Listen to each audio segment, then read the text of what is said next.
All right. So, welcome everyone to your multi-orgasmic journeys workshop. These free mindful sex recordings are a community service offering to the world to share my wisdom and Christopher's wisdom and to help build our community around sacred sexuality, conscious partnership, and holistic pleasure. This workshop is one of my favorites to teach because it's so explicit, it's so juicy, and it gives you really practical skills that you can take home today and start putting into practice in your own body and in your own partnership if you're in one. This class, this workshop, is an introduction to many of these things. So, if something sparks your interest or inspires you, like please reach out to us. Like, this is the work we do in the world. I work as a sex coach. Christopher works as a sex therapist. We'll talk more about that in a moment. But we are here on this journey with you. This is our own work that we have done in our own bodies and in the world. And it is the work that we do with our clients and our students. So this is meant to be an introduction. There's so many things we could talk about in the realm of sexuality and pleasure, even just about orgasm. So let this be a little teaser, a little taster for you. Of course, this is not a substitute for therapy or coaching, so please resource yourself as best you can. You're welcome to get up and walk around. You're welcome to get water. You're welcome to use the restroom. Please take care of yourself throughout our 90 minutes together. We'll have about an hour of the two of us talking with, questions from you and comments and things like that. And then we'll open it up at the end for about a half an hour of Q&A. So, for those of you that don't know me, again, my name is Andrea Devon Bertoli. I am married to that beautiful man in the corner of the screen. His name is Christopher Brown. And I work as a holistic pleasure coach, which means I bring all aspects of mind, body, sex, and spirit into the conversation. I bring research, therapy, medical kind of wisdom and combine that with ancient, ritualistic, sacred sexual practices so that you can get the best experience in your mind, body, and heart. I work with individuals and couples as a coach, and Christopher and I often co-teach classes together. I'll drop links in a moment, and I teach online and in person. And fundamentally, my goal as a coach is to blow your mind.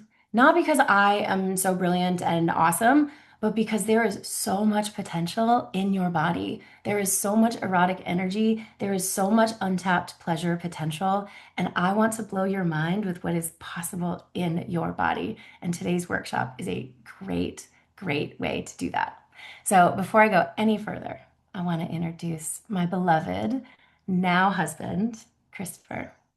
Hey y'all, I'm Christopher Bound. I'm a certified sex therapist. I am a clinical social worker, have been in private practice as a psychotherapist for over 20 years. I am Gottman trained for relationships, and they taught me that if you just fix any relationship problems you have, the sex problems just magically get better. Turns out that's not exactly true.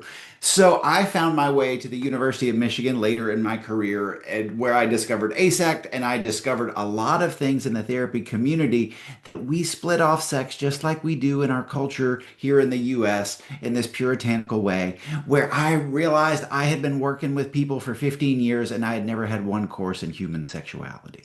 So I invite that to you as a lived example that we live in a culture that wants us to split off our eroticism, that wants to hide it in the shadows or in the closet, if you will.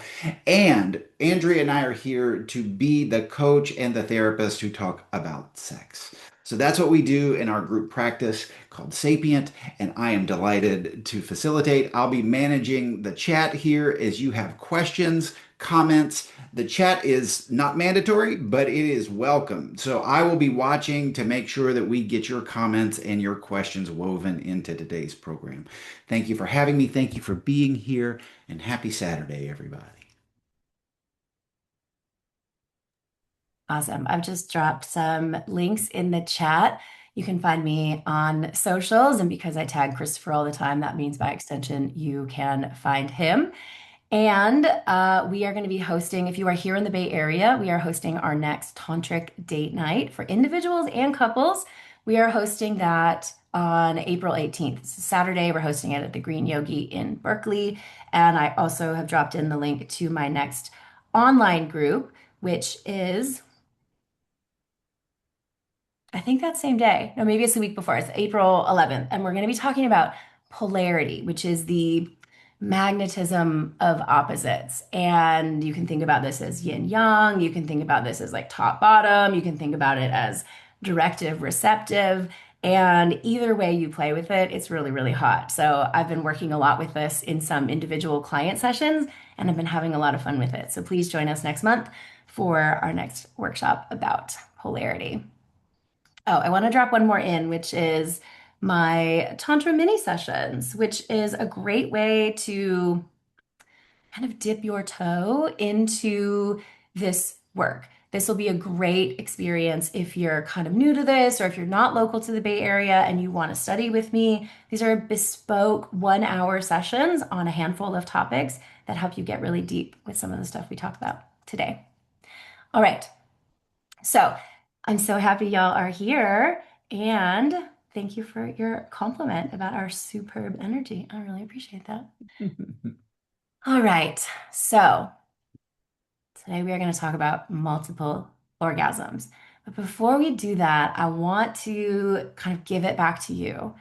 And I want to hear, just as you think about that phrase, like, what does multiple orgasms mean to you? Does that feel like something you want? Is it something you're already capable of?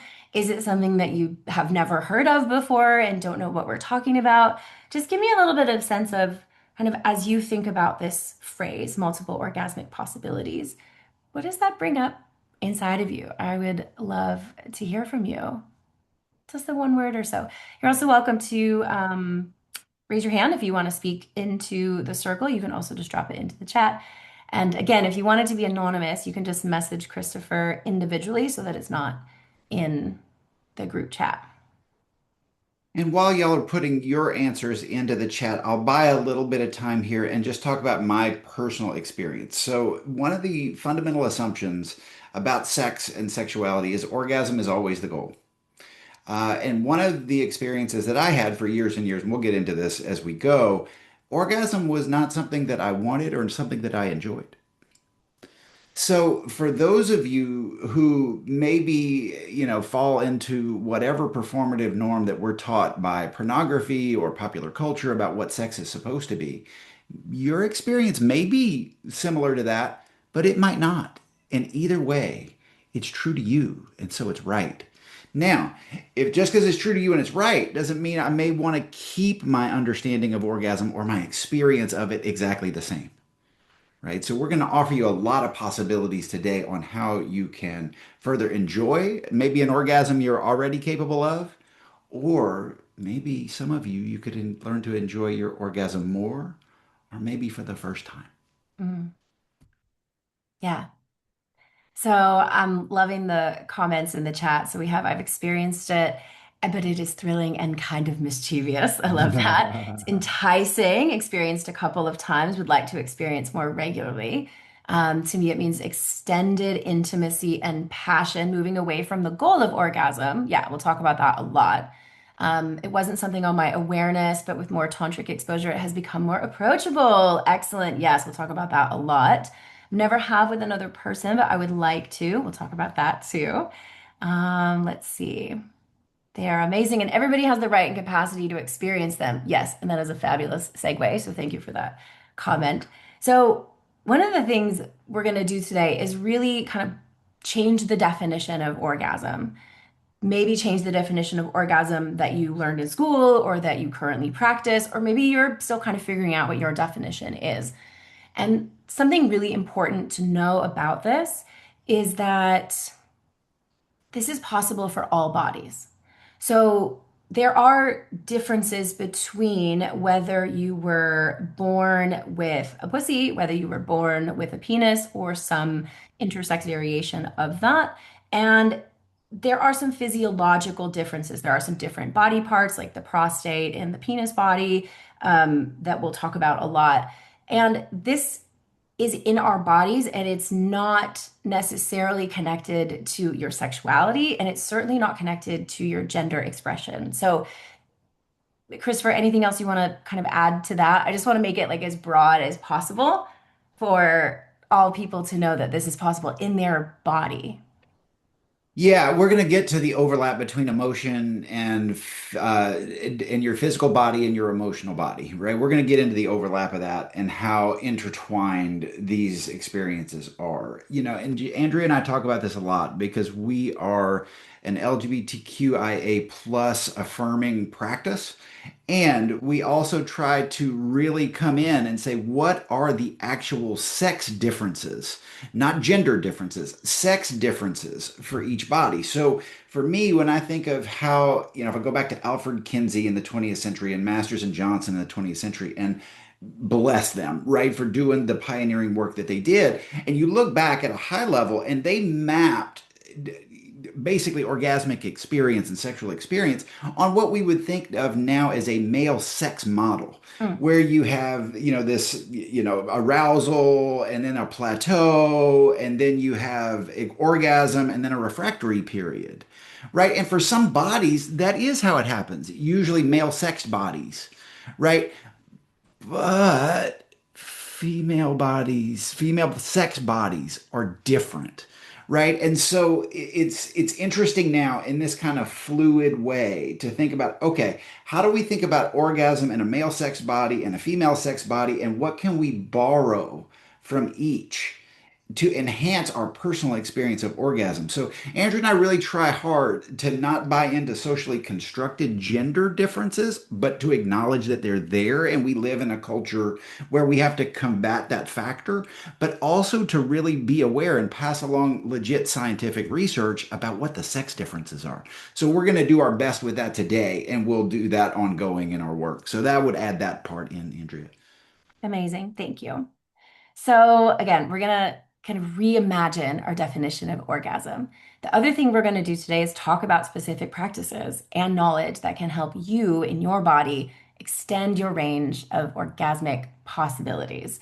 And then we'll talk about how you can bring this into the bedroom. And then we'll open it up to Q&A so you can talk about what's going on in your body, what's going on in your bedroom, and maybe do some, spot coaching or some troubleshooting for what else might be going on. So, like Christopher mentioned, we have kind of this definition of what we think orgasm might be, and most of it is based on the male model of orgasm, which is to say, we build, we have a peak, and then we have a resolution, right? This kind of refractory period. That does not work for most people born as women, and it just doesn't work for a lot of people born as men as well. So, we're gonna start to take that apart. And there's a couple of different ways to think about it. But one of the things I want to invite you in, these comments are really, really good, is I want you to think about, what does your orgasm mean to you? And if you are partnered, what does your partner's orgasm mean to you? And this part is really tricky for a lot of us because I know for me, raised as a woman who's primarily dated men, if I have a male partner who doesn't have an orgasm, I somehow make that about me. And I've heard other men tell me in the sacred sexuality space that if they practice extended orgasm or if they practice non-ejaculatory orgasms and they don't come in the traditional way, their female partners are like, wait, but what's wrong? Like, what did I do wrong? They take it really personally. And likewise, I know, Christopher, you have some of your own stories around like what your partner's orgasm has meant to you about like being a good lover, being a good guy. So I'm wondering if you want to say anything about that. And this is important because, well, for lots of reasons that we'll get into. So I think at this point it matters to y'all to know that Andrea identifies as bisexual and I identify as straight. So my sexual preference with partners is to be sexual with female-bodied folks, right? So my up until I would say the last 10 years now, maybe five, my sole sexual self-esteem, my sole determiner of sexual self-esteem is, did she come? That was it. And so imagine the weight that I unconsciously put on my partners to come so I'm good, so I'm okay, so I'm acceptable, so I'm not miserable, right? As a person, as a lover, as a partner. I mean, my God, y'all, I loaded so much pressure onto my partners to come in spectacular ways so I could be a good lover and a good person. Imagine the failure built into my sexual experiences with that waiting. And I had more, but just with that one alone. So when we talk about meaning, and by the way, my orgasm, so while I held that expectation, my orgasm was it needed to never happen. I needed to not come for as long as I possibly could, or otherwise I was a failure, right? So my orgasm meant failure, and her lack of orgasm meant failure. My word, how I loaded my sexual partnered sexual experiences with failure, right? And pressure, right? So when we're talking about meaning, that's what we're talking about. Is what meaning did we put? I was recounting a story earlier about a man I worked with who said, "Look, I've been working so hard not to come, so I didn't get my, female partner pregnant. That now to come and for it to be okay, like how do I flip that switch?" Right? So it felt dangerous. His orgasm felt dangerous to him in a sexual health way, right? To protect against unwanted pregnancy. So, I mean, again, we come with a lot of loading onto orgasm. So the question for y'all is, what's yours? And I'm going to Yeah. dig through the chat here and see what we Yeah, there's a got. couple of good ones in the chat. So somebody wrote, I see orgasms as stress relief. Is this wrong? It's not necessarily wrong. It is one type of interpretation or sense of orgasm. And we'll talk about that a little bit more, but I think that's a good drop in. So thank you. Another person wrote, my partner feels he's being considerate and thoughtful by making sure I have an orgasm. I feel it as pressure, Mhm. even though I enjoy it. And that's really important. I think that really speaks. And somebody else wrote, I never really thought about this. But yeah, it's an important question as we start to think about kind of overall building better sexual communication between first for yourself, right? Like, what do I want? What do I need? Where are my edges? Where are my boundaries? Understanding yourself, and then bringing that to a partner and saying, I really like this.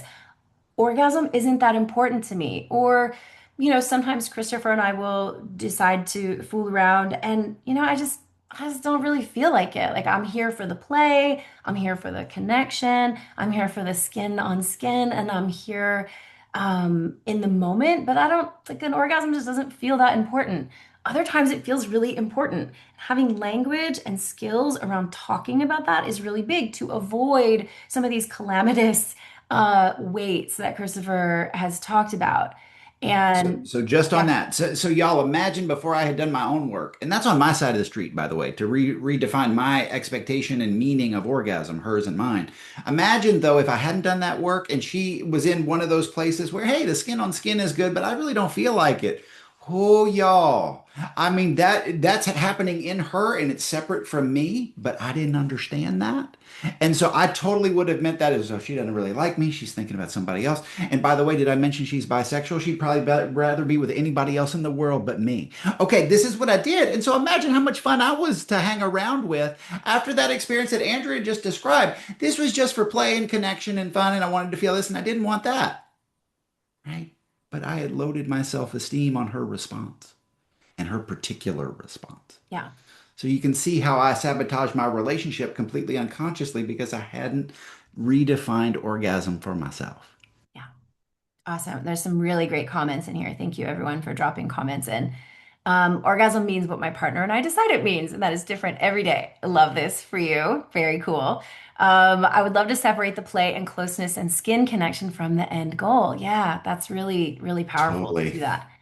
I've often had to teach men how to get me to orgasm, and they're reluctant, which I get, but it made me feel like they're not thinking about me so much. Yeah, and that can be really, really tough. And this is a really interesting one as well. Practicing semen retention for me ended up adding extra shame onto ejaculating, despite some other benefits. So I've had to stop practicing it so I can unpack that. And Christopher, I'm sure you might have some stuff to say about that. Laws, yes. Yes, I want to understand how I can get out of my own head and stop chasing it. Yes, we'll talk about that in just a moment. Yep. And Get your head out of the way and the body knows. Now we'll yeah, get to what the body knows because it knows yeah. a lot. Totally. All right. These are excellent comments. I think anonymous, of course, I want to like pull some of these comments and like make like a video response like just to each of them individually after this workshop because they're really, really good. So thank you, everyone. Okay. So related to some of the comments that have come up and related to, when we talk about orgasm, we can't avoid the conversation of the orgasm gap. If you have never heard this term, this is, I see some nodding. Yeah. The orgasm gap is a scientific fact that shows that within heterosexual partnerships, whether it's like kind of first dates or first hookups, or even in long-term partnerships, men have orgasms, it's like 97% of the time, and the female partners have orgasms like maybe 60% of the time. But in lesbian interactions or in solo interactions, women have orgasms 95, 97% of the time. So we know the problem is not our anatomy. The problem is partners who don't care about our pleasure. And that's a whole nother workshop. That's a coaching session. So please reach out. But um, really understanding your body, understanding your anatomy is one of the ways that we can start to bridge that orgasm gap. The other part of that is this kind of back and forth communication about understanding, like, hey, is an orgasm important to you tonight? Right now it's not a big deal to me. Here's what I'm really craving, right?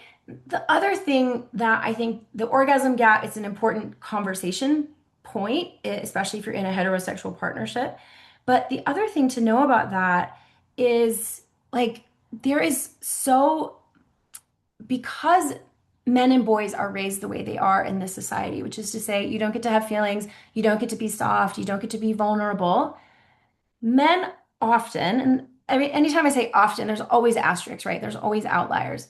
Often bundle all of their intimacy needs into sex. So, if, and again, very generally speaking, often, when men need touch, comfort, connection, closeness, the only real access point for that is sexual expression. And so, for some men, sexual expression may be kind of like a substitute for some of this closeness or connection that women may be able to articulate in a different way or get from friends or maybe their children. I know I've had mothers tell me, I don't need to have sex. Like, I get so much closeness from my cuddles with my little kids, and that's just a difference to note. Yes, Christopher.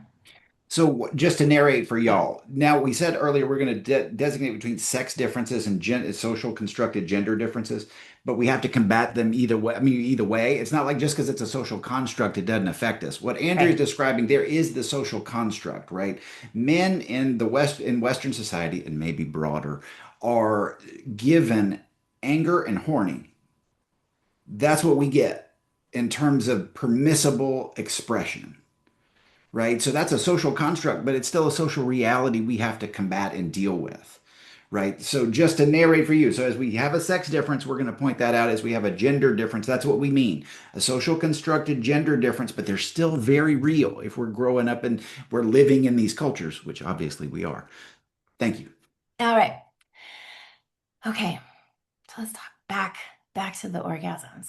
So, when we often think of orgasms, when we talk about orgasm, when Cosmopolitan magazine or GQ magazine talks about orgasms, they are talking about a few seconds of pelvic contractions, which is again based on that kind of linear model of like we build with our arousal, then maybe we have a bit of a plateau, and then we peak, boom, we have an orgasm, we ejaculate, and then boom, we go downhill. That's the resolution. That is what's often called a peak orgasm in tantric practice. Those few seconds of pelvic contractions like generally feel good. We can say more about that in a moment because they don't always feel good, but they generally feel really good. That is one type of orgasm. And what happens is when we think that's the only type of orgasm, we really limit our possibilities. So part of this is learning, oh, it's possible to have orgasms in these different ways. So that's part of what we're doing today. The other part is the felt practice. You have to train your body what your mind might know. And let me be clear. Like when I first learned about some of this stuff, I was like, this is nuts. Like there's no way this kind of stuff is possible. And then with learning, practice, play, witnessing other people in these types of experiences, like I was able to unwind that definition of what an orgasm is and build an entirely different vocabulary. It's almost like if you grow up learning English and you go to France and you don't speak French, you're not going to be able to participate in the culture. As soon as you learn French, it's going to unlock so much in your experience. So think about orgasm almost as a language. So when we think about kind of this typical peak orgasm that we've been taught and that most of us practice, there are also what we can call valley orgasms, which is to say, we build our arousal, we stay in that arousal through practices we'll talk about in a moment, and we're able to be in this valley of bliss, of pleasure, of orgasmic flow that may last a few minutes, it may last an hour. So when you hear about tantric lovers making love for an hour or 5 hours or 8 hours, this is what we're talking about. We're not talking about jackhammering away with a penis inside a vagina for 8 hours. Like, I mean, somebody wants that somewhere, but generally people don't like that. It's actually about being in this high arousal, high turn on state and staying there, learning to stay there. So, there was a comment earlier about like, for me, it's just stress relief. Like, that's great. Again, that's part of the language that your body can speak. Sometimes you just need to have an orgasm to get to sleep, to get yourself out the door in the morning, to go to work. I used to masturbate kind of like midday when I used to work from home and have kind of like a 9 to 5. I would like work really early in the morning and then like take a lunch break and take a masturbation break and then like get back to work. Like that was like my midday boost, my coffee boost, right? So there's nothing wrong with that type of orgasm. Sometimes you just need to bang one out. Great. I'm not here to tell you not to do that. What we are here to do, again, is to give you more languages. So, for my sex educator wife, there's a question for you built into what I'm about to say. Mm. So, if you'll just tune into that, please, in Mhm. fact check me. So I'm looking again at sex differences. Keep in mind, for the longest time, we had no model of sexuality, right? Then here comes Kinsey and Masters and Johnson and give us what I think of as the male sex-bodied version of sexual experience, right? That's what we're talking about. Arousal, plateau, orgasm, refractory period. And usually, not always for folks, when I think, hey, I just need to knock one out, or I just for stress relief, or I need it for sleep, what we're actually chasing is that refractory period where our body then down regulates, right? And we can get to sleep, or we can get something off of our mind, or whatever. But that is a fundamental assumption there to me, and now I'm checking this out with a sex educator, that is rooted in male sex sexual experience, right? Because the wife I'm married to, she actually doesn't have a refractory period like that. So every now and then she'll say, "Oh, I can't sleep." And I'm like, "Well, do you want to come?" And she's like, "No, it's activating for her." Yeah. So my question for you, Andrea, is that unique to you, or is that a general female sex-bodied experience where the refractory period is either not there or it's radically different? Good question. For me, it's been both. So I used to be able to masturbate and then take a nap. And now I cannot because now, as my orgasmic landscape has shifted, orgasms are actually really activating. That doesn't mean that sometimes I don't come and fall asleep, like if we've been playing for a few hours or if it's late at night, for sure. But my historical, like I'm gonna eat lunch, you know, go play in the bedroom and then take a 20-minute nap. Like I can't actually do that anymore. Now it is actually quite activating and it does work as that like boost of like, okay, great. Like I'm kind of tired. I can't drink coffee these days. So like, great, I'm gonna go masturbate. We've had a bunch of renovations going on for the past month, so my sexual self-care has been kind of out the window because we've had like a minimum of like 5 people at the house every day. It's been really throwing a wrench into my solo play. All right. Christopher, there's a really awesome question in the chat about using birth control. And I I really see want to it. flag that. And I want to come back to that because I think that's an amazing question. Got it. And I think it will be good to kind of once we go through the agenda and some of the talking points, then we can kind of circle back to that and more those specific Got questions. it. And yes, plus one to the person who said it's hard to go back to the office when we've gotten used to our midday break. Yes, for sure. As a female, peak orgasms are the only ones I've ever learned. Great. I'm prepared to have your mind blown today. Age may have something to do with that. Yeah, I mean, perimenopause is real for sure. I'm learning a lot. I'm basically a whole new body. Okay, so now, how many types of orgasms do you have? How many types of orgasms do you think are possible? A lot of people in the chat today have said, oh, like there's this one, right? Like I just learned how to have an orgasm this way. But just if you think about it, just drop a number in the chat. How many types of orgasms do you think are possible for people with penises? And how many types, well, we'll answer that first. I've had 4 to 5 different kinds of orgasms. Awesome. Great question about orgasm flow state. We'll talk about that as well. For a female, 4 to 5 different kinds, many various types. Yep, that's good. Um, awesome. So the answer, I mean, it's kind of a trick question. Sorry, y'all, is kind of unlimited. And I say that because, again, we have thought and we have been taught that orgasms happen in the genitals, but orgasms can happen anywhere on your body. We can also have an emotional orgasm, which we'll talk about in a moment. So most of us learn to masturbate, if we learn to masturbate, because a lot of people don't. We learn to masturbate very quickly, very quietly, and with like the fastest, like quickest route to stimulation.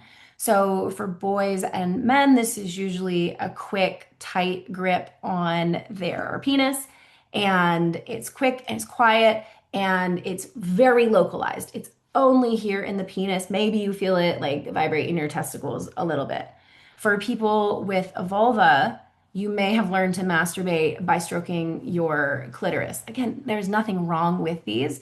We're just expanding your language. So the clitoris is the most nerve dense part of the body, of all bodies.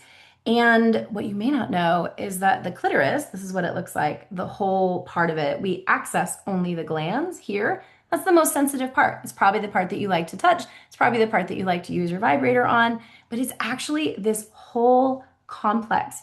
And this entire clitoral complex has as much erectile tissue as a penis does. It functions in the same way. The main difference is the timing. So for those with a penis, they can be fully aroused and erect within 2 to 5 minutes, depending on their age and their virility and all of that. For people with a vulva, this erectile network can take 20 to 45 minutes. So if you are a slow flower to open, if you need to take your time, there is nothing wrong with you. In fact, that is totally, totally normal. Babe? Social construct differences, right? I can't tell you how many female clients come into my practice going, I am so slow. You heard it even Mm-hmm. with what Andrea said. For those of you who are a slow flower, okay, so let me, run the risk of saying, hey, let me put an asterisk by something my wife said. If you're 20 to 45 minutes to arousal and you have a female sexed body, you're not slow. You're Mm-hmm. on time. It's totally normal. You're on time. But what we're told culturally is the default model of sexual arousal, thanks Masters and Johnson, thanks Kinsey, is based on a male sex body. So, yeah, relative to male sex arousal, slow, but not slow. If we had a female dominant definition of sexual arousal in this culture, we'd be looking at men and going, God, why are you so fast? Mm-hmm. And we got that in other places too when it comes to ejaculation and orgasm of that type. So we can talk some more about that. But again, I can't tell you how many people come into therapy and they generally just have one session with me because they want they get that piece of information and then they realize I'm not broken. Yeah. I'm not broken. I'm normal. I'm normal. And so to borrow a phrase from one of our favorite sex educators, we are all made up of the same parts, but arranged differently. We're all made up of the same parts, but arranged differently. Yeah. I love when I can feel a partner's clitoris get erect as she gets close to orgasm. Oh my God. Yes, that is so hot. I love feeling that in my own body, and I love feeling that in lovers' bodies. Okay, so if we learn to masturbate only using the shaft of the penis and only using the glands of the clitoris, we are missing the rest of our body. So for people with penises, you can have a kind of standard penis orgasm where you're stroking the shaft, right? Like we just talked about. You can also have a P-spot orgasm, which is through stimulation of the prostate. Those can be really pleasurable, really amazing, and really great to expand again that language of orgasm and also bring it internally. For people with penises, your pleasure is often externalized, and having prostate orgasms or anal orgasms is the other one. You bring that pleasure inside your body and you get to understand what it feels like to be penetrated or to penetrate yourself, to be full. You get to have your prostate stimulated. That can be really amazing. You can also have blended orgasms. All of us can have blended orgasms, which is to say, maybe you're stroking your penis and you have a prostate massager knocking on your prostate. And then maybe you have some nipple clamps on and you're stimulating your nipples, and your whole body becomes this orgasmic wave of energy. At this point, let me add the fundamental definition of orgasm as this. The fundamental definition of orgasm is the buildup and release of tension. The buildup and release of tension. So if you can expand your perception of orgasm to fit that very simple but very powerful definition, the buildup and release of tension, where can you not have an orgasm, right? Because that's what Mm. Andrea is talking about. I can feel the build up and the release of tension in my body. Here's how male sexed folks, we get to have multiple orgasms because we can have the build up and release of tension without necessarily ejaculation, which then typically in a male sexed body will trigger a refractory period. All right. For those of us with vulvas or with pussies, you probably know the clitoral orgasm, right? Like we talked about stimulating the glands, the external part of the clitoris. You can also have vaginal orgasms. The myth that the vagina doesn't feel anything is a myth. It may not feel anything right away. It may need to be resensitized. It may need to be reawakened. You may need to build those pleasure pathways, which we'll talk about in a moment, but you can absolutely have vaginal orgasms. But again, this is where like there's possibilities and there's anatomy, right? So we have this myth in our culture that people with pussy should always have an orgasm through vaginal penetration. But for most of us, we need the clitoral stimulation in addition to the vaginal stimulation. If you just put something inside of you, that may not be enough. They may not be arousing enough. But when we go back to the entire network of clitoral anatomy, when this is fully engaged and fully engorged and fully aroused, these right here, these bulbs press against the entrance of the vagina. So those first 2 inches of the vagina can become incredibly pleasurable when we are fully aroused. When we are fully aroused, all of this is engaged and it squeezes on the vagina and the urethra, which is how we get to G-spot orgasms, squirting orgasms. We can, of course, have anal orgasms as well. There's a kind of magical spot if you reach up and in and kind of towards the belly button called the A spot. It's called the anterior fornix. They can be very pleasurable for some of us. You can have you can access that through the anus or through the vagina. You can kind of stimulate that. We can also have cervical orgasms, which is something that I am exploring this year, which is to say, how do we bring our cervix into our pleasure center? How do we turn our cervix, which for so many of us has been medicalized and traumatized and poked and prodded and snipped and pap smeared and all of this stuff? And I have done all of that, all the biopsies, all the colposcopies, all of that. And it has taken years. And I'm not whatever, brain You got spasm. this. You know what I mean? I'm not lying about that. It is true. The first time Christopher started working on my cervix, like I did not know. And so we started to create a practice where he has to tell me, hey, like now I'm touching your cervix. And I've started to connect what that feels like in my brain and what that feels like in my body, and started to open up the sensitivity of the cervix, open up the possibilities of cervical pleasure. And it's pretty freaking cool. And with years and years, like, I mean, I'm 45, I've had basically 25 years of pap smears and biopsies and stuff. Like, my cervix needs a lot of love. Like, she's gone through a lot.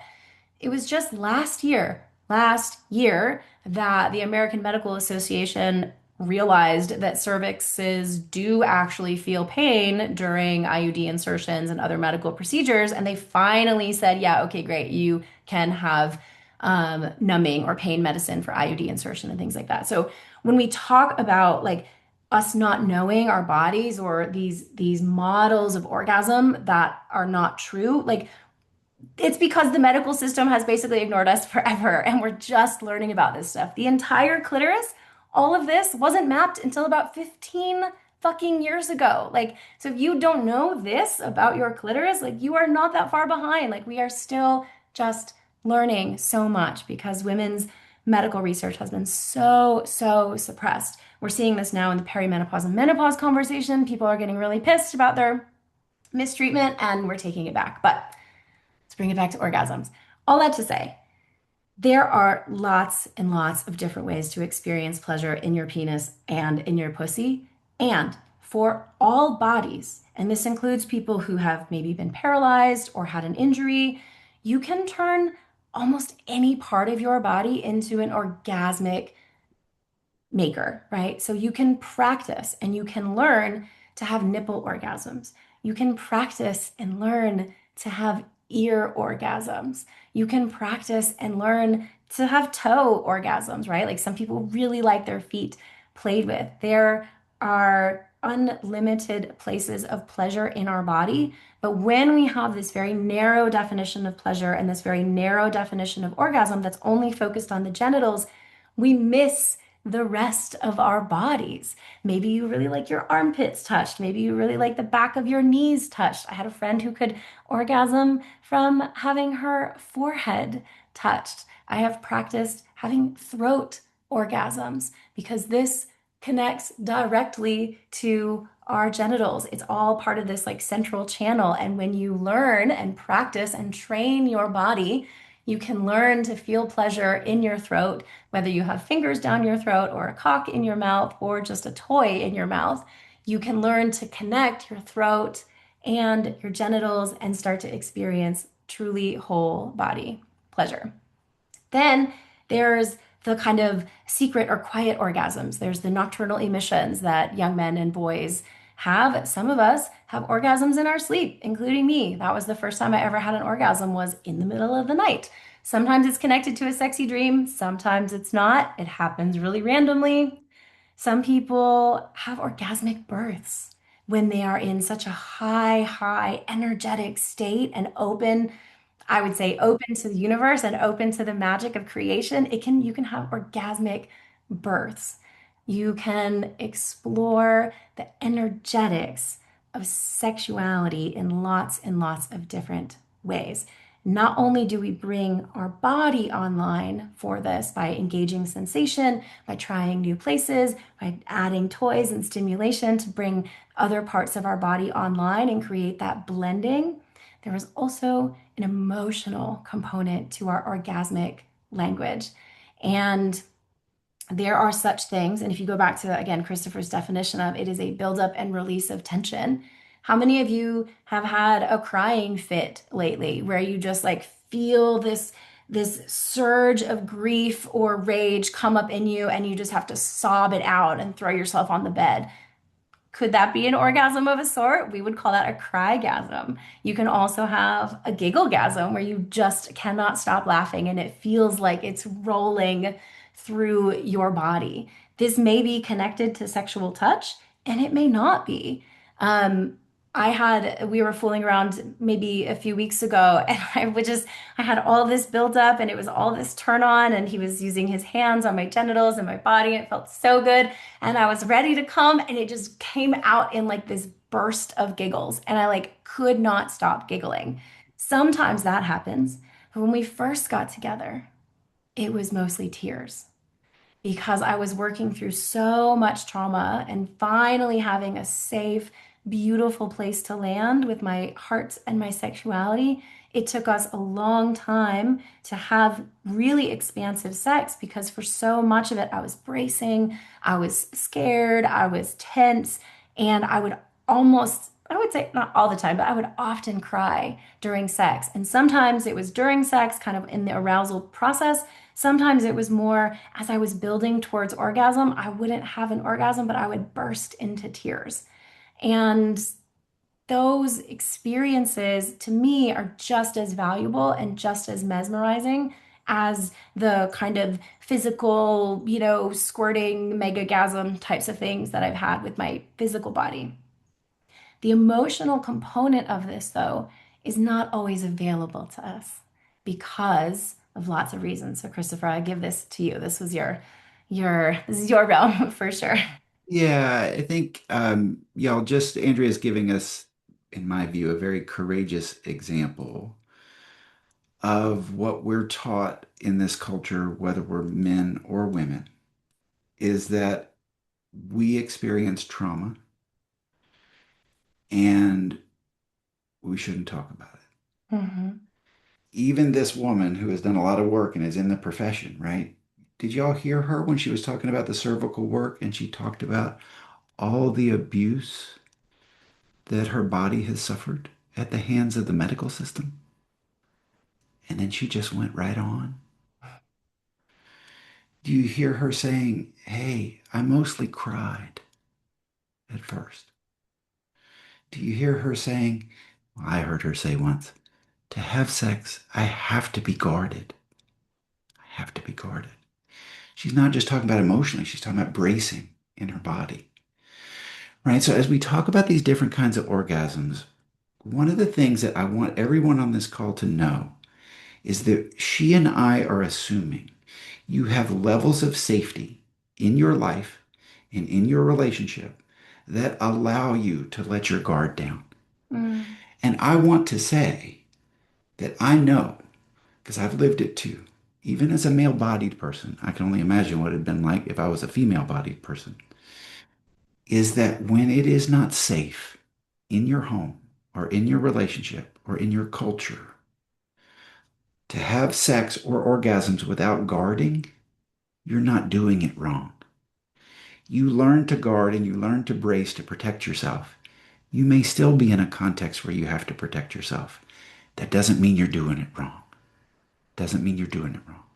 So there is a fundamental assumption of physical and emotional safety in this idea of experiencing all the broad ranges of orgasm available. If you're in a situation where you can't do that right now, please cultivate a garden in your own imagination where you will one day be in a safe situation, in a safe relationship with yourself and with other to experience all of this.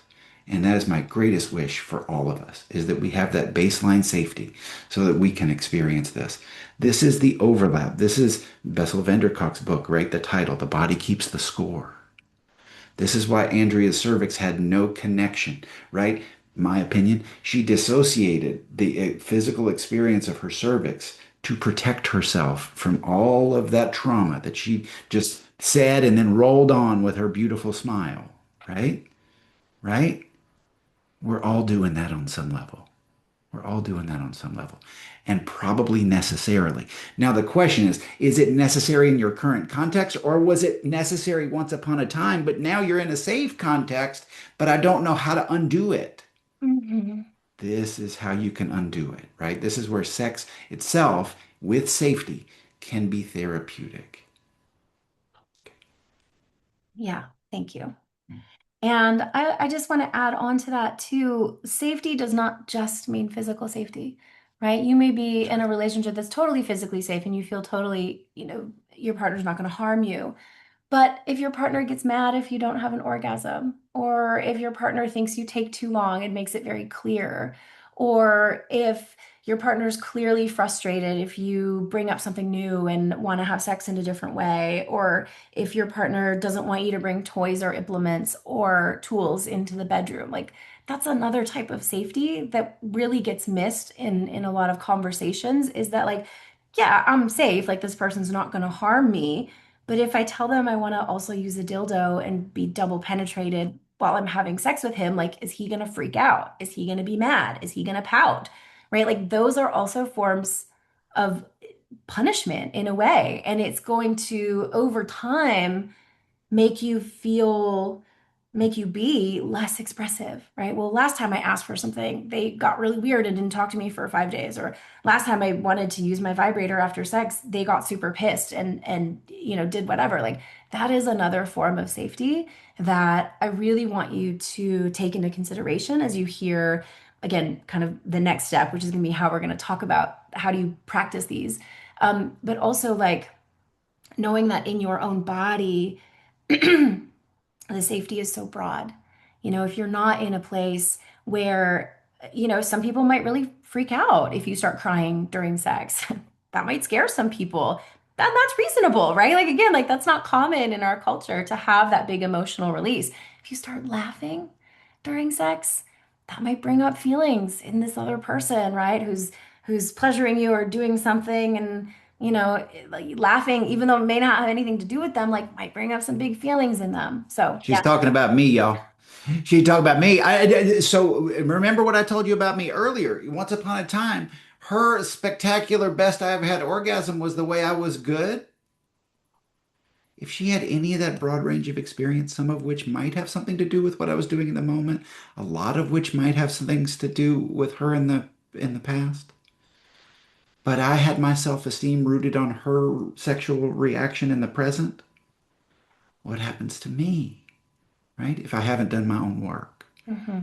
right? I go into the toilet and we wonder sometimes in long-term partnerships why people would rather binge Netflix than take the risk of having sex. It's risky. It's risky. It's risky. It's risky. Yeah. Yeah. Somebody just commented, yeah, I laughed before, and the person I was with was low-key judging me for sure. And I'm sorry. And somebody else wrote, yeah, and the ultimate self-portrayal, faking it. Yes, we did Hmm. not talk about faking it. Um, And again, this is where the safety conversation comes in, right? If it's easier slash safer to fake it than to have the hard conversations, than to really ask for what you want, faking it might be a reasonable response.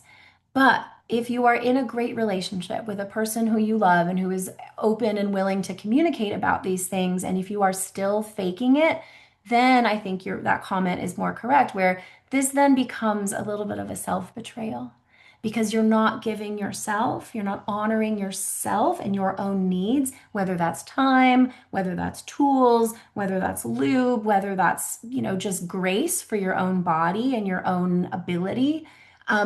If we fake it, we're training our body to not like sex. When we have sex that we don't like, we are training our body to do this thing that we have to fucking grin and bear it. And that does nothing for anybody. Again, assuming a generally safe and a non-physically harmful relationship. But that kind of self betrayal, that kind of non self honoring, can really have longer term impacts. And when we hear, women in their 40s or 50s who are just like, fuck it, like I'm over it, I don't want to have sex anymore. Like, I often wonder, is that because they've been having sex they don't want for 20 years or 30 years? Are they having sex out of obligation or expectation that is completely devoid of pleasure? Well, yeah, of course I don't want that. I keep trying to feed Christopher kale and he doesn't like it. I'm not going to keep forcing him to eat kale. Like, that's just mean, right? And he's also not going to like it anymore if I keep giving it to him. So, understanding that we can really only want what we enjoy, we can really only want like what is pleasurable for us. So, yes. This is not a specific reaction to the person who made that comment, although thank you for making the comment because it brings up a potential general example. So I want to be Mm, very clear on that. This is a general truth that I have seen in my years of practice, but also my years of having sex too, is that there are unsafe situations in which faking an orgasm is a survival yep, mechanism. For example, if you are with a partner who is as insecure as me and dependent on my lover's big orgasmic reaction to be a good enough person, and you combine that with somebody who is fundamentally insecure and potentially violent, okay, faking an orgasm can be safety sex. Okay. yep, So if you're in that situation or have been in that situation, you're not doing it wrong. But what Andrea is talking about is okay, if I've been having faking it as safety sex for a long time, and then I get into a safe sexual situation with myself, and hopefully, if that's what we want, a partner, then I may have to unlearn a behavior that was very protective once upon a time, but no longer serves me, right? So if that's you, you're not doing it wrong. It's just, oh, okay, we got to change the context to a safe context, and then we have to unlearn. And then we have to learn all this new shit. Okay, it's a practice, y'all. It's a practice, and we're not going to flip a switch and get there today. But if you can open up your mind to orgasm is the buildup and release of tension. And I want to throw in at this point something that Andrea and I both learned at the place where we met, a place we affectionately call sex camp. The possibility of energetic orgasm that is not necessarily just body based, but it's really not fundamentally genitally based. If you can open up and start experiencing energetic orgasm and physical orgasm, y'all buckle up. It's going to be fun. yeah. There's a little chat in the chat box about HRT, and I have been on HRT for about 3 years now, and I'm a huge fan of HRT for perimenopausal symptom relief, both for sexual health, but also because we know the brain, cardiovascular, physical, cognitive benefits of HRT. So yeah, if anybody has questions about HRT, one of the things I specialize in is perimenopausal pleasure. So please reach out to talk about that. All right, let's talk about how to do this. Okay, so how do you in your body today expand your orgasmic potential? So, a couple of things. So, I recommend starting this solo for a couple of reasons. One, because you know your body better than anyone, right? And also because when we are alone, we don't have any of the breaks of another person, right? Like, oh, what are they going to think? Or are they going to ask questions? Or do they need to talk about it? Or are they going to be feel weird about this toy or whatever? It's just you and your body and whatever tools and toys you decide to use. But also, it's really valuable to be your own lover. You are your own best lover in this lifetime. Nobody is going to fuck you as well as you are going to fuck you because you have the opportunity to give yourself the time, the patience, the presence, the safety that you need. You can cultivate this for yourself in a mindful erotic practice. So I really recommend starting alone, and that's how I have discovered a lot of my own orgasmic potential is not necessarily in partnered play, and that's great. I love my husband, it's great. But starting alone is how we start to learn that language, right? And I think when Christopher comes back, he'll have something to say about kind of how to bring that into partnership if you do want to explore it together. But the other thing I want you to know is that these things, when we're adding new things, I find it very helpful to have what I call a bridge. So we build pleasure pathways in our body, right? If we always use the same vibrator, if we always masturbate in the same way, if we always do it in the same position, in the same room, at the same time of day, again, there's nothing wrong with that. Routine is great. Standard practices are great. They work for a lot of us. But in order to expand your language capability, you have to try new things. So I like to think about these as bridges, right? So, for example, if you have a penis and you are interested in exploring anal play, you can start turning yourself on in your standard way, stroking your cock, maybe playing with your balls, whatever feels good for you. And then once you're turned on, maybe you add a little bit of anal stimulation just externally, and you notice what that does. When Christopher and I first started playing with anal play for him, it every time I would touch his butt, it was like a light switch. His erection would just go like this. Like he would lose his erection immediately once I touched his bum. And then over time, we started to build that bridge of like anal pleasure feels good. We paired it with penis pleasure, and then it created this bridge where now if I touch his bum, it does not eliminate his erection, and more importantly, anal pleasure alone can be an orgasmic experience for him. He talks about it as like a light switch. So sometimes if he wants to turn himself on, he'll put in a butt plug because it's like a light switch for him. That's like an immediate turn on. My body doesn't work that way. His body does. So we're all a little bit different. When I first started to explore anal play on my own, it was the same thing. I would use my vibrator, I would use my fingers, I would use the practices that I know and love. Once I was turned on, then I would add something else. I would add some external touch, or I would add a small dildo or a plug or something like that so that I could bridge those pleasure pathways. Similarly, if you want to explore cervical orgasms, I would recommend starting again, turning yourself on, touching your clitoris, touching your body, whatever feels good for you. Get to a medium or medium high level of arousal and then let your body soften into the newness. Give yourself a chance to really be with your cervix or start to explore your vagina. Um, I was one of my a sex educator I really like on Instagram made a reel a few weeks ago that was like the vagina has no feeling, like you need to add clitoral stimulation, like there's this, and I was so angry because this is a sex health professional who's completely denying again what so many of us can feel if we do the attention, if we do the presencing, if we do, what's sometimes called de-armoring, it might be also pelvic floor physical therapy, because a lot of us have had trauma, tension, bracing, especially in our pelvic floor, especially in our vagina. It may not be pleasurable right away, but adding clitoral stimulation, adding some vaginal stimulation, knowing where it feels good, knowing where it, maybe feels a little tense, that's all really helpful. If you're interested in doing more of that, I have an erotic massage workbook that's available that guides you through clitoral, so external touch, clitoral touch, and then also vaginal touch, where you explore kind of almost like a clock, where you work with the different parts of the vagina to start to awaken the tissues, awaken the muscles, and start to soften and sensitize these parts of your body. The other thing for, I think, especially for people raised as women and girls and those with pussies, is slow down.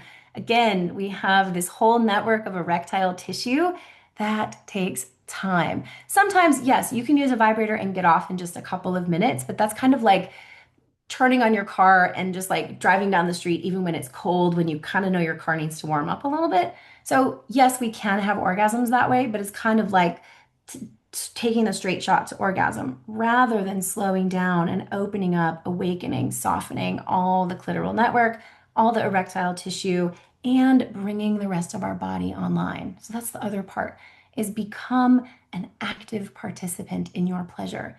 Don't just focus on the genitals. I want you to touch your body. I want you to play with your hair. I want you to stroke your face, pinch your nipples, maybe add some nipple clamps, maybe add some lotion or some oil or some lube. Like bring sensation on board with whatever kind of direct stimulation you're giving yourself. And that helps bring our whole body on board, helps bridge some of those pleasure pathways and open it up a little bit more, and can really deepen your experience of orgasm. And again, this is why starting alone can be really helpful. And I would recommend starting 20 minutes, 30 minutes, maybe a whole hour if you can give yourself. I was guiding somebody a few weeks ago and like, hey, here's what you could do. I said, start with an hour. She said, an hour? God, like, what do you mean I have to do this for an hour? I was like, babe, like, this is your body. Like, this is the best thing you can do for yourself. I was like, okay, what about a half an hour? She's like, okay, a half an hour, fine. Like I could probably do a half an hour, right? And I get that that is a long amount of time if you're used to masturbating in 5 minutes and, quickly and getting it over with. But like, what would happen if you made love to yourself for an hour? How different would that be from a typical masturbation session? And yeah, maybe you're not doing that in the middle of the day on a Tuesday, but maybe on like a leisurely Sunday afternoon. What could be possible? The other primary tool I want you to use, so we're bridging, right? We're bridging what we like with something that's new. We're bringing our whole body online by focusing on our sensations and adding touch to our whole body. And the third really important component of this is use your breath. If you have been to a yoga class or a meditation class, you know that the breath is the portal to slow down and become more present. When you breathe yourself into orgasm, you can have deeper whole body experiences. You can use your visualization to imagine that whatever energy or fire or sparkles you're generating in your genitals, you can imagine that you breathe them up into your whole body. And you can create a little circuit of energy. And there's lots of different practices for this. The Taoists would use the microcosmic orbit, which is a circle from back to front. The Tantrikas might use a more chakra-based breathing. There's lots of different ways to do it. But the primary thing I want you to focus on is just come back to your breath. Most women have a hard time experiencing orgasm because of anxiety and because of disassociation or spectatoring, which is to say, we're watching ourselves rather than being in our body.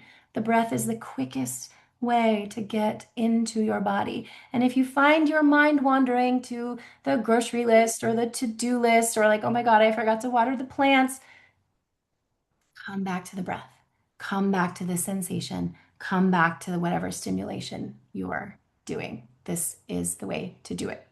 The other thing I would really like you to think about is trying different positions. Just like with partnered sex, different positions feel different. Like some people really love masturbating on their stomach, some people really love doing it on their back. Great. Try it in the bathtub, try it in the shower, try it on the staircase, try it on the kitchen counter, try it in child's pose, right? Like try different positions because in different positions, not only do you get access to different parts of your body, most of us have a hard time reaching our cervix and reaching our A spot, but if you're in a different position, you may be able to reach it differently. So try all these different positions. Another kind of final thing to add is imagine different types of stimulation, right? Some people really like grinding.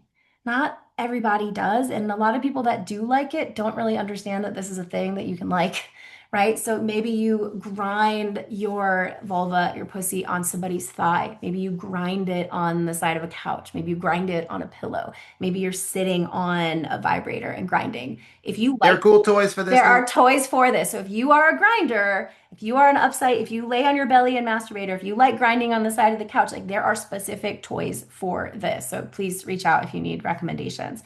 Um, there are lots of ways to explore this. The final thing I want to add for those of us with pussies is that I promise you, no matter how wonderful your orgasm is, there is another one waiting. You can keep going. This is where the breath is really helpful. If you have somebody who wants to talk you through it, yes, please keep going, baby girl. That's great too. That's super helpful. But you can talk yourself through it. You can say to yourself, like, I can breathe through this. I can keep going. There is more potential. And one of my favorite OG sex educators, porn star, educator, philosopher, Annie Sprinkle, calls it the megagasm. And she says, I need to have a megagasm probably about once a month to clean out all the spiritual gunk that builds up. What is a megagasm? A megagasm is an orgasm that keeps going and going and going, where you're not peak and valley. You're actually just breathing orgasmic energy. Sometimes it's a big squirting orgasm for me. Sometimes it's just a big breath orgasm. Sometimes it's an orgasm that won't end. Sometimes it's a series of kind of little orgasms that kind of keep getting bigger and bigger and bigger. There's a whole different range of possibilities to explore the megagasm, but like, please keep going. Like, it is not too much for your body. It is not too much for your clitoris. Like, I promise you, you can keep going. Yeah, that's all I'm going to say about that. Christopher, do you want to add anything? Yeah, I mean, I think the thing to say to yourself, and I would say this is regardless of sex, is your body can take more stimulation than you think, right? You can take more than you think. Yes. Now, it may take time, right? Like I think about men who have a traditional, or penis owners who have a traditional ejaculatory orgasm, and then the head of the penis gets really, really sensitive. People with clitorises have a similar experience after the first orgasm, perhaps. Clitoris may get super sensitive, right? So if you think about the Hitachi magic wand, the old school kind of OG sex toy for women, Betty Dodson, the late Betty Dodson, would run masturbation circles with women, and part of the training of the masturbation circle was to take that massive vibrator and hold it to the clitoris after the first orgasm and to say you can take it, you can take more. Men, you can take more stimulation, that intense stimulation where oftentimes we'll say stop. You can build your tolerance for that, and as you build your tolerance and you open up the possibility that that's not danger, that's pleasure. Whoo, y'all buckle up. I mean, there is a lot of sensation in your body for men, particularly even after after the ejaculatory orgasm, but we're kind of taught ourselves that no, I can't. And again, are you going to go out after today and say all of a sudden, yeah, give it all to me all the time, and take it? No, this is a practice, y'all. Like you're gonna have to work at it. So this is something I want to add into what Andrew is saying because we got a bunch of awesome comments here in the chat. Comments are And, amazing. Thank you, yeah, I mean everyone. they're really, really good. And one of them is, how do you find the time for this? Right? I mean, I imagine some of you raising kids, some of you have partners. Like I worked with a woman who said, "Hey, I start these practices and then my partner can't contain himself. He busts into the room." That's a boundary problem, by the way. But again, there are times where how do I make space for this in my busy schedule? So I was just working on this with some clients this week of let's reframe not just the way we think about orgasm, but the way we think about sex. And I would offer you 5 potential types of sex that ought to be on your sexual calendar if you're really committed to doing this. Now, look, y'all, there are people who just want good enough sex and they want it to be safe and they want to have the first orgasm and they want to get on about the grocery shopping or the cooking or the raising of the kids or the career or whatever. I'm not sitting here saying, that you gotta chase these huge orgasmic experiences. But if you came to this seminar, I'm assuming you're one of us who wants to prioritize this experience in your life above a lot of other things because we got only 1,000 things pulling at us at any given time, right? 5 types of sex. If you're one of us and you really want to make this a high, high priority in your life, what Andrew is talking about in a lot of cases is what I would classify as workshop sex, right? I'm going to have a masturbation session where I don't go into my typical position, right? And I'm going to go into it with a stance of curiosity and not a goal of orgasm. The goal is just to be curious to see what happens. I'm going to workshop this and see how it works, right? So there's workshop sex. There's maintenance sex. This is a lot for my pre-ejaculatory folks out there. If I'm not, if I'm semen withholding, and then I get with a partner and boom, I pop, right? Well, y'all, we needed some maintenance sex in there before we, went to a partnered scene, right? So that's the third type, scene, right? And then there's surprise sex that all of a sudden, hey, it's spontaneous and it happens and we didn't expect it and we both wanted it and we had it and that's great. So that's 4. And if you want the 5th one, just ping me in the comments because I'm going to take it back to Andrea. All right, I added them into the chat, so they're in Great. there as well. Oh, there's so many great questions. I would just want to tackle them all. Okay, so my experience is that intense release takes me almost to zero. How do I not deflate so much? Great question.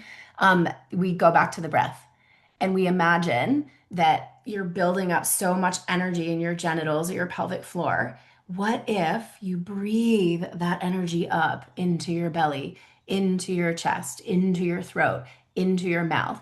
You can imagine that you breathe this up and you can either exhale it or you can sound it out. So we breathe, we're building all this energy. Like that shifts the energy and it takes the focus away from your genitals and moves it through you. Sound waves, breath waves, pleasure waves, these are all connected. So if you feel like there's too much stimulation and you don't want to deflate, start to move that energy. And for real next level tantric stuff, you can actually give that energy to your partner. You can breathe that energy into your partner. And then you maybe back off on the stimulation. And then you wait till it calms down. And then you build it back up. And then you go back. So now we are going to talk about the penis owners because that was the next question is I don't know how to do this for penis owners. All right. So first things first. Orgasm and ejaculation are not the same thing. They are coupled for nearly every person, unless you've done the work to decouple them. They are coupled because when you have those pelvic floor contractions, you also have this expulsion of seminal fluid, maybe with some sperm in it, unless you've had a vasectomy.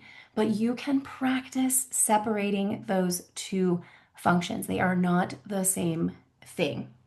This is another great way to like another great example of why it's important to start solo. Because as you start to build your orgasmic capacity as a person with a penis, you need to kind of unwind those old habits that you may have about like masturbating quickly, quietly, as fast as possible, and as kind of rough as possible. And you can learn to unwind that by starting to add some other stimulation. So, similar to the way I guided people with pussies, you can start to bridge your own pleasure with your penis by maybe starting with some penis pleasure, maybe adding some nipple stimulation. Our nipples are really underrated sex spots for us. That could be a huge source of turn on for you. You can start to add some of the anal stimulation to start to take some of that kind of power and energy away from the penis and start to bring it into different parts of your body. And then you slow the fuck down. So, one of the practices you can use to do this is called an edging practice. And I have guides and audios and all of that. So, if you want that, please watch your inbox for my sexy emails that will be forthcoming. You can do an edging practice, which is similar to what I just said for the person who feels too much and feels deflated. You build, so imagine a staircase that 0 is turn on, no turn on, totally neutral. 10 is your peak orgasm. So you start at 0 and you start to masturbate, you start to touch yourself, you add whatever touch or pleasure feels good, and you climb the staircase to maybe a 5 or a 6. And you take some breaths, you breathe into your body. You can imagine breathing that energy up, maybe putting it out through sound or through exhales, and you let yourself calm back down. And then you climb up that staircase again, maybe to like a 7 or an 8. And you breathe and you move the energy and you learn to bring it back down. And then as you're walking up and down this staircase, you may become so turned on that whoop, you jumped a step and you jumped over. That's okay. It's a practice. The goal here is grace with yourself. We're learning something new, right? Just as if you're learning French, you're going to fuck up, you're going to say the wrong thing. That's okay. We're just learning. So that's why it's nice to practice alone because there's just less pressure from a partner, right? So as you build this practice, you're walking up this staircase of arousal. One of the participants I taught a men's erotic embodiment coaching cohort a few years ago. And one of the men called it surfing the 8, right? So you get all the way up to like the 7 or the 8 or the 9 where you're almost there. You're so close. And you breathe and you add new stimulation and you talk and you tell your partner where you're at and you learn to stay at that high level of arousal. So, for both types of bodies here, the main thing is using the breath, using the awareness to learn to hold more, right? And that's something that we've kind of skipped over a little bit in this is that we are taught that orgasm is like this destination because we have to get rid of this energy, right? Like I'm horny, I feel turned on, I need to build and release it. What I'm inviting you to do in this is to learn to keep that energy in you, right? So through the breath, through the visualization, through the practice, we learn to not only take more, like our bodies can take more pleasure and more stimulation, but we learn to hold more. We learn to hold more breath, hold more arousal, hold more awareness of where we are in our pleasure. Um, this is something that, again, it takes practice. It's something that Christopher works with people on. It's something that I work with people on. So if you are interested in taking this on, please reach out. But the other thing that I'd like to add around penis, and then I want to hand it over to my penis having husband, is, oftentimes when we're masturbating, for all of us, we're treating it kind of like a sprint, right? Like, how do I get in, get it done, get it over with, right? Get to the finish line. And when we have partnered sex, we often expect ourselves to then suddenly be able to run a marathon, right? This is especially true for penis owners, but it's also true for people with pussies, right? Like if we just train ourselves to have a quick orgasm just using one type of touch, and then we bring in another person or maybe some more people, and it's like, well, how can I last or do more or hold more? Is we just don't have the practice. So treating your masturbation practice as a slow build, a slow marathon training can be really, really helpful for your partnered play. The other thing I want to add, which I learned from a coach of mine years ago, she talked about, how oftentimes when men are taught to kind of hold back on their orgasm, like don't come too quick, don't come too quick. And Christopher talked about that, right? Don't come too fast. It puts this pressure. And men are told to think about baseball or think about Sunday dinner with grandma or think about something else, right? To take you out of your body. But what an edging practice does and what a breathing practice can do is it brings you back into your body. I don't want a lover who's not in his body. I don't want a lover who's thinking about baseball and just thinking about not coming. I want him to be in his body, in his breath, and present with me and present with himself. He can tell me, Christopher can tell me, I'm at a 7, like, please slow down. Or like, I'm at a 9, don't fucking move. He can tell me where he's at so that I can then understand where he is and we can dance together to help stay at that high level of arousal. And that took practice. That took time to get there. But I want him here. I don't want him thinking about baseball or football or whatever, right? So bringing in the breath, slowing way down, using tools to bridge new pleasure practices, whether that's anal play or nipple play or whatever, all of that can be really helpful in bringing more pleasure into your body. The final thing I'll say about that, and I mentioned it earlier, is understanding your prostate and exploring your butt. It's one of my missions as a sex educator to get more straight men to put things in their butts because although it is not for everybody, most people really enjoy it. There's a lot of nerve endings in our butt.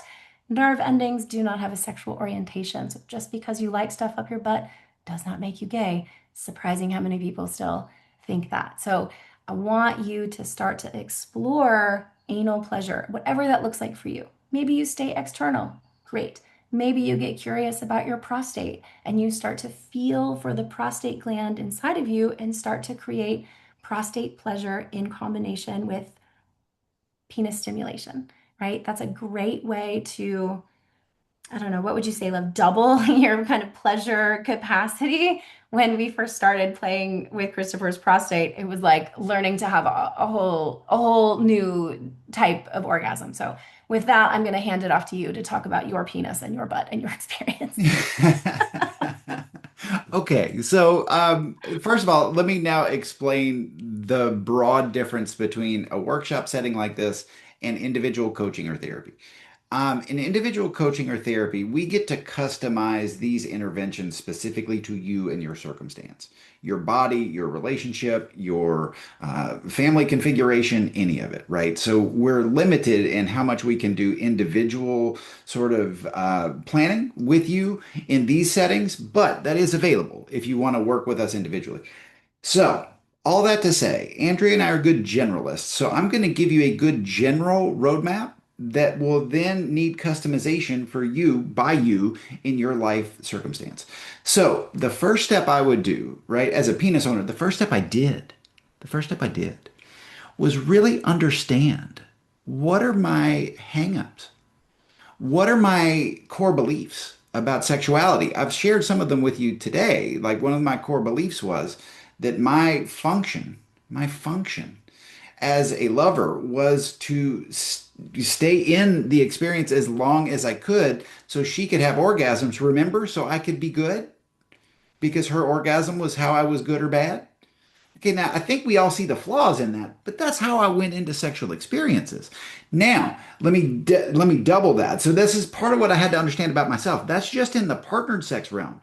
Now I had to think about myself in the solo sex realm. What are my body shame hangups? Is my penis too small? Right? Is am I too fat? Right? Am I ashamed that I have body hair? I mean, there are a lot of hangups up in this job. I mean, it ain't easy being crazy, y'all. Take it from me. I mean, like I had all these real ingrained shame pieces about myself. Okay, how great a lover am I going to be if I'm coming into the partnered experience loaded with shame? Also, the expectation that her orgasm was going to save me from my own shame. Holy shit. Okay. Plus, I had trained myself since the age of 13 to masturbate very quietly so nobody caught me, very quickly so that nobody would catch me. That's how I masturbated to that day as an adult, right? So from 13 to I would say about 48, 49, I had that habit of solo sex. But all of a sudden, I had been rehearsing all that way my whole life, and yet I was going to show up to the scene and I was going to be a completely different actor? No way. No way. So those are the things I had to confront. So here's the general roadmap. Understand your own sexual programming. Keep the things that work for you, question the things that don't, and then cultivate a practice. We heard a teacher once say sex is like art. So treat it that way. Not every piece of art is going to be a masterpiece, right? So this is where workshop sex comes in. I need to start trying these different things. At this point, let me introduce the concept of the learning curve. The learning curve applies here, folks. Right? So remember what I told you just a minute ago about masturbation? I had taught myself that my ejaculation, my orgasm needed to happen when with me being very quiet and it needed to happen very fast. Right? So that's what I was trained to do. But I expected to have a sexual masterpiece where she came multiple times in amazing, squirting, profound ways because I made her do that, which is a huge problem, by the way. If you think you're making somebody orgasm, that's something that we have to untangle and question, right? There's a certain amount of differentiation that is required for really awesome masterpiece level sex. And if you're burdened with this idea that I make them come or I don't, okay, we got some work to do.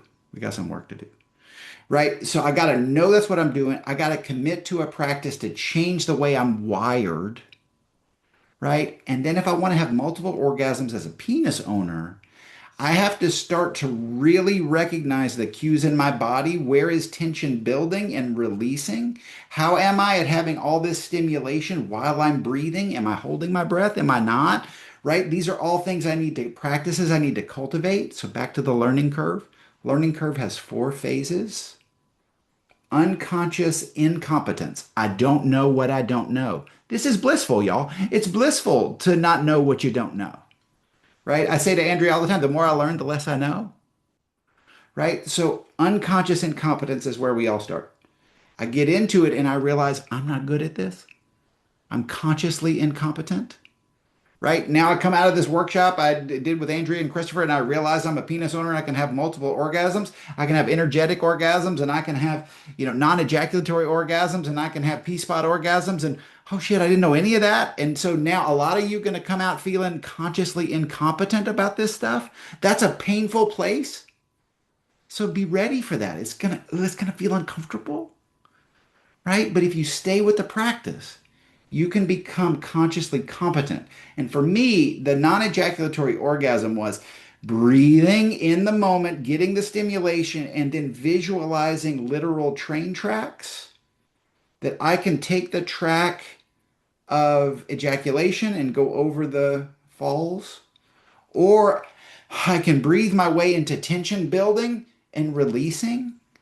and I have the felt experience of a refractory period, but my dick is still hard. Wow! Wow! Wow! Wow! Wow! Wow! Wow! Okay, and so now I'm consciously competent. I'm in that. I can do it, but I gotta stay focused on it. Then the other day, y'all, we were playing, and I had the non-ejaculatory experience, and I wasn't thinking about the tracks. It was the first indication that I had gotten to unconsciously competent about these things, the final stage of the learning curve. So that's the path. But you got to unwind your old stories. Andrea hit one that was really important. Remember she said the first time she put her finger up my butt, my erection would go away? It's because I thought that was gay, right? And it brought up a lot of gender dysphoria in me. It brought up a lot of anxiety in me. And this is where the emotional and the cognitive are intertwined with our bodies, right? So I really had to cultivate a different story. The story is this: my anus does not have a sexual orientation, it has nerve endings. My prostate does not have a sexual orientation, it just likes being touched, right? But did I jump from level two, conscious incompetence about that, thinking I was gay if she put her finger up my butt, to unconsciously competent and could just enjoy it? No, it took time and it's a practice. So again, please hold this lightly, you guys. Like, it's going to bring up a lot for y'all. And the general thing is to have the goal of curiosity. Who am I in this way? Then how do I talk about it to a partner? And is that partner a safe person to talk about it? Are they interested? Right? Hopefully so. Because if you're here, I hope you get a partner and have a partner that's as interested as you are. Okay, so that's a long answer. Somebody had said earlier, "Hey, Christopher, I want you to talk." And I'm like, "Well, yeah, I got that covered." So there's me talking as a penis owner. But any questions you have for me about that, just shoot them to me in the chat, and I'm happy to give you more information. Somebody also just wrote, Christopher is so naturally funny while being real as fuck. And I would second that. That's totally true. Thank you. Okay, there's a Thank you. great question in here. Follow up for a penis owner. I've done the edging, so now I can keep going for ages, as you describe. I notice whenever I finally decide I'm going to allow myself to ejaculate now, suddenly it becomes mechanical and less pleasurable. Any tips on keeping it ecstatic?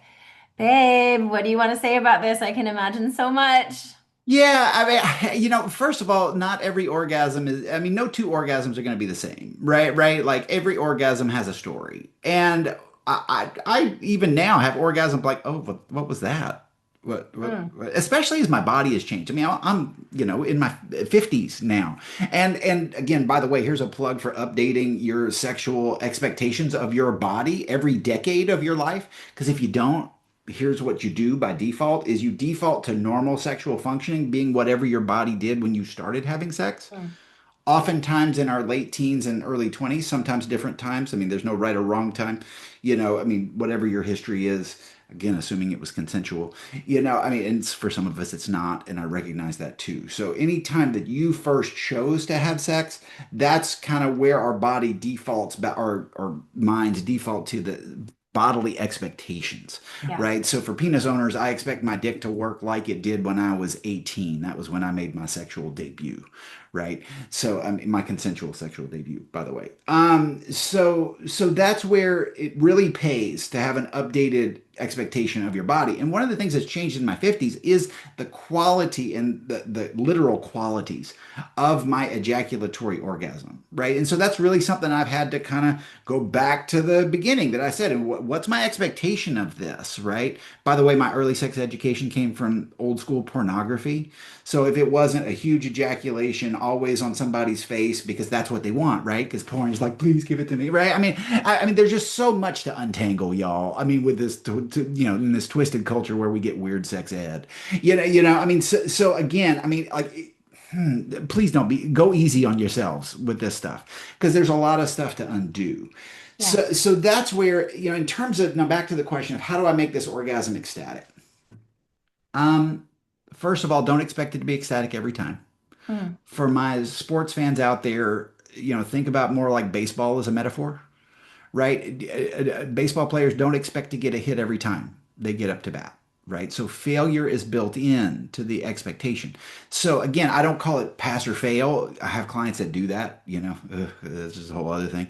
But I do go back to rather the pass fail, good or bad experience. This is art. What kind of art did I make today? right? Okay, this orgasm wasn't ecstatic, it was kind of meh. How do I make it ecstatic with what I have now? So for me, there are a couple of things. One, if I have bodily stimulation in addition to my genital stimulation, right? So a lot of sensation.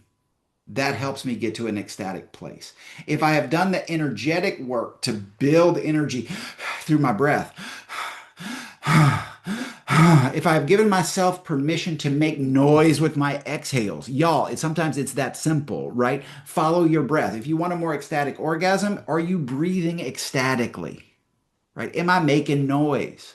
Be the weird neighbor. Be the Noise, weird neighbor who makes noise, the noise. noise made and ecstatic experience are correlated. Ecstatic experience with orgasm, right? Yeah. And then Andrea has given me a tool, which what we call in cognitive therapy, a rational response, a new thought, and it's make it a good one. Make it a good one, right? And just that intention of one, I'm going to go over the falls and I'm going to make it a good one, right? Because then I'm bringing an intention. I'm actually claiming what I want for myself. And then it's okay. Because for so long it was Ah! like, oh, I have to hold back. I have to hold back.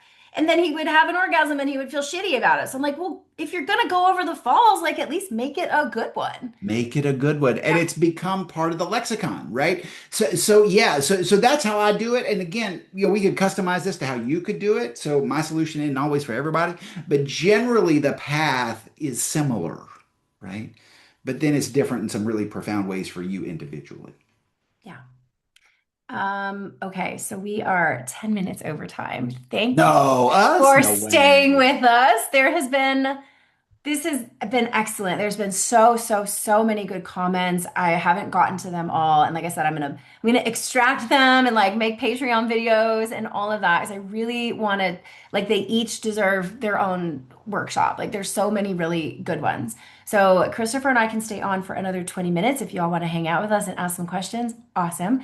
If you're ready to go about your day, please do. Please know that we appreciate you being part of this community. We appreciate you being part of this conversation. We are both here as resources for you, as coach, educator, therapist, and we teach workshops together. So we offer a whole range of ways to work with us at, the free and really low cost level up to the high touch, individual coaching, individual therapy. Like this is the work that we do in the world. It is the thing that I am most honored to hold for people. And if you have additional work, additional questions, if you want guided practices, we are here for that. So please reach out. Please also watch your inbox. You will get 3 delicious emails from me over the next week that will give you resources, dropping in embodiment questions, things that you may have learned, responses, prompts, things like that, and also all the details you need for how to work with us